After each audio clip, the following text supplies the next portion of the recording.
Hello. This is Glenee, the CEO at RX for Life. I just want to come through and share with you some heart healthy lessons for the month of Valentine. Well, for the month of February, since it's Valentine month and love month, and love is associated with the heart.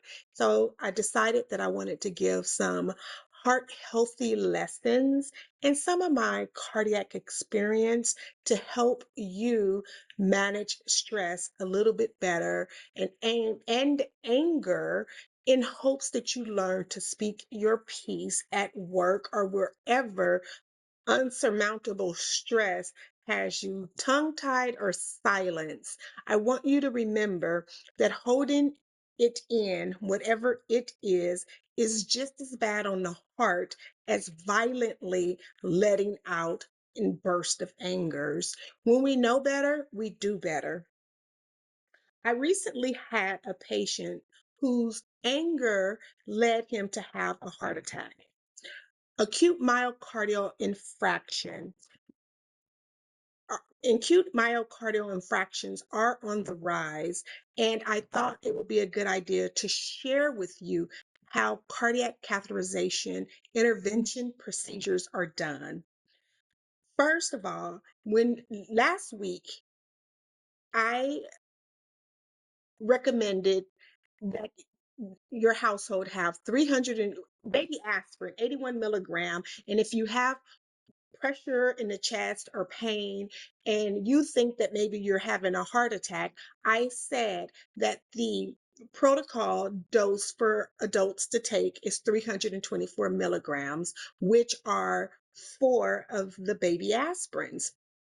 So if you didn't catch that, you can go over to my Instagram page where I have that post there. That Instagram page is rxforlife.ceo. And so, like I said, I'm doing this because it's Valentine month. Employees are stressed out. Anger, as well as suppressed anger, all contribute to cardiac disease. And I wanted to talk to you about myocardial infractions. Okay. Myocardial infractions just mean that there's areas in the heart that are ischemic and not getting oxygen to it. And so you feel pressure and you feel pain in that area. I don't even know how to turn this off. Um, so, in continuance of my content for Valentine and Love Month, I thought that learning how to love yourself and taking care of your heart is part of the Valentine child. Okay, anyway, so if you are having a heart attack, the first place you're going to end up going is to the emergency department. Hopefully, you call 911 to do this, but some people I do understand drive themselves, which is a big no-no. You should never do that, but it happens regularly. And also, family members can take you to the emergency department. I do recommend that if you're going to drive yourself to a hospital, that you know which hospitals near you are STEMI qualified, are STEMI prepared hospitals, which means ST elevated myocardial infractions. Um, I think I wrote a post about that also.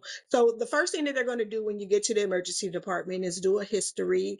If you are cognizant and you know your pain is tolerable and all of these things, they're going to get a history from you. They're going to give you the aspirin. If your pain is 8, 9 out of 10, they're going to give you some morphine, some pain medication, and then they're going to prepare you for this procedure called a cardiac catheterization.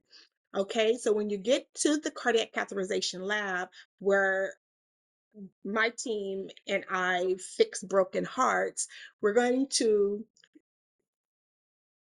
do an assessment on you. We're going to assess the areas where the doctor will be accessing using some tools that I'll go over in just a little while. We're going to do some assessments. We're going to do some um, palpating, what we call, on your vessels, on your arteries, to make sure blood is pumping through those areas, and that that vessel that we're going to be accessing is capable of um, having a device inside of it. I am a sedation nurse in a cardiac catheterization lab, so I'll be preparing medications like fentanyl and Versed. Some of our doctors also use Benadryl instead of Versed, because sometimes we just don't know when was the last time a person had food, and we want to make sure that you are safe in our in our procedure area. um, we do an assessment on the neck, and, make sure that your head is positioned in a way so that when you do fall asleep, that your tongue is not covering up your airway. So we make sure everything is safe for you while you're in our procedure room. And then we will clean the area that we'll access. Usually in the adult population is in the radio arterial vessel here. So we'll clean it with a solution, make sure it's sterile, put you underneath a sterile drape, and then the team will get together and come, and the doctor will access that vessel using a micro needle, a micro access that's inserted into that blood vessel. Okay. Then after that, a guide wire is placed through that micro access, and then the catheter is placed inside of there. So the goal is to get an access, get a guide wire. A guide wire is just what it says. It's a wire that's guided into the vessels, going into the heart, into one of three of our main arterial heart vessels, which are the circumflex, the left descending artery, and then the right coronary artery. So what we're looking for inside those vessels are something that we call lesions, which are areas of cholesterol, plaquing, blood clots, those things that are keeping blood flow and therefore oxygen from getting to that area. So we'll put the guide wire in there, and then we'll insert a catheter. A catheter I like to call mainly like a straw, because it has a hollow inside, so that we can use different devices called stent, in case there's a lesion there, to guide that stent inside to the area of interest that we want to open up, so that you can get the blood flow into that area that you need. Then we take these fancy pictures using a contrast dye. Contrast dye can affect your kidneys. It's a very sticky dye. So some patients who creatinine is too high, then there are some other interventions that we can do to help minimize the impact of the contrast on your kidneys. And then we'll flush the kidneys with a bolus of 1 liter of normal saline fluids through your vessels. But the benefit has to outweigh the risk, right? So the benefit of opening up your vessel at this time is that you're no longer having a heart attack, that your vessels are getting the oxygen that it requires to keep living. So after the pictures are taken, and then we identify in the heart vessels where the lesions are, we all kind of stand there and look at the TV screen, at the monitor, and we assess the flow of the contrast in the blood, and we see any turbulence, and we see any shading, we see any um, collateral vessels. If we see collateral vessels on one of the main arteries of the heart and is functioning well, a collateral artery we can call a spare tire. Sometimes spare tires don't work as well as the original ones, because some cars come with the smaller ones, but it gets the job done, right? So some doctors will leave the vessel alone and allow the collaterals to just take over. But if a person has not developed any collaterals, then we'll go ahead and place a stent.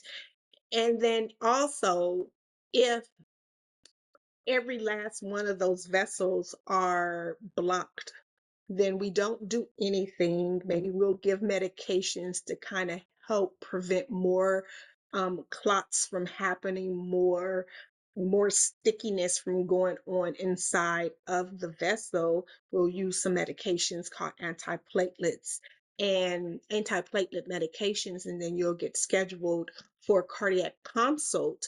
If you get scheduled for a cardiac consult and the cardiac team accepts you for a triple bypass or a bypass surgery, then that will take place under, your okay.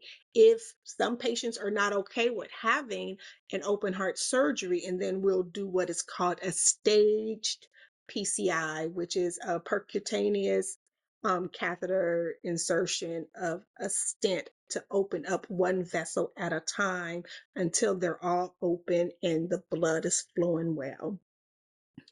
So after our assessment and we're looking at the areas and deciding which vessel we're going to go after, we do an angioplasty. Angioplasty is a fancy word for balloon. We're going to balloon that narrowed area so we can get a stent inside that area. A stent is a hollow tip um, platinum device that is permanent inside of the vessels. We push out some of the gunk, we push in the stent, then we push in the balloon and inflate it and inflate it and inflate it until it's adhered around the vessels, the wall of the vessel. And then we take another picture to make sure that blood flow is adequate. And most of the time, we are completely happy with the outcome. And then we take everything out in the order that we put it in, except for the stent,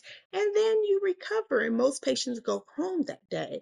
But this is the reason why I'm talking to you about this, not only because many people are suffering cardiac arrest, well, heart attacks, and STEMI and STEMI acute myocardial infractions that require intervention. But a lot of the patients that I talk to, their first question is, when can I get back to work? You just had a heart attack, and a lot of the heart attacks do come from stress. Okay. A lot of heart attacks do come from stress, come from an increase of, I'm probably butcher this word because I'm not looking at it,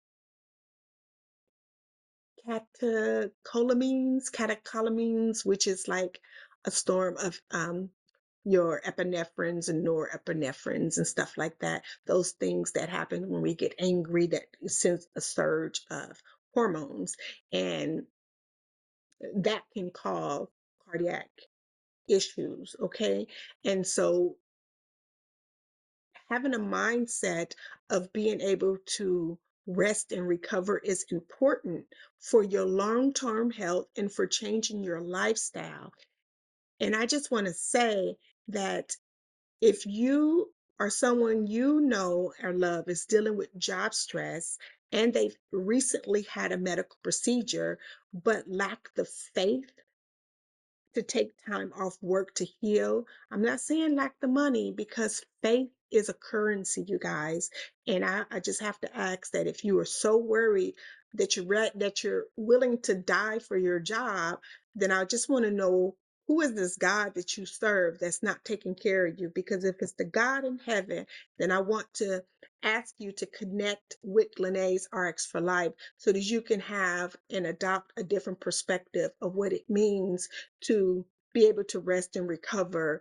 We can help you use your health insurance. We can help you talk to your employers, because this is your right. This is your workplace right. This is your healthcare right. And it's time to get off of that massive hamster wheel that you are on that is taking life from you. Okay. So remember that Jesus Christ is your safety net. He is your safety net. And it's time to believe in something higher than your employer, something higher than your health benefits, because focusing on those things when your own life is falling apart is idolatrous behavior, and you should consider changing your mind. Okay, if you need help doing that, we do have memberships available. You can give me a call. We can talk this out to help you get on the right path to health and healing. Okay. I hope you enjoyed this lesson. If you have any questions about it, let me know and leave a comment below and visit my website at glenaysrxforlife.com. Let me know what you think about this new healthcare brand that is here for nurses who are dealing with job stress and women in healthcare who are needing help with navigating workplace stress and healthcare. So let me know. I'm Glenay, the CEO at Glenay's RX for Life. Bye.